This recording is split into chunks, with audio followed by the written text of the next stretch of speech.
বেগুন দিয়ে বাছা মাছের ঝোল করার জন্য এখানে নিয়ে নিয়েছি বড় সাইজের 5 পিস বাছা মাছ, তাতে নুন হলুদ মাখিয়ে রেখেছি। আর এখানে বেগুনগুলোকেও কেটে নিয়েছি, আর মাছটাকে খুব সুন্দর করে ভেজে নিয়েছি।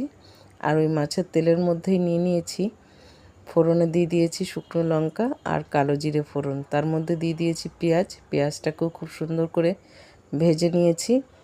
আর দিয়ে দিয়েছি টমেটো, আর দিলাম ওটাকে সফট করার জন্য নুন দিয়ে মশলাটাকে খুব সুন্দর করে কষিয়ে নিয়েছি। আর একটা বাটিতে হলুদ আর জিরে গুলে রেখেছিলাম, সেটাও দিয়ে দিলাম।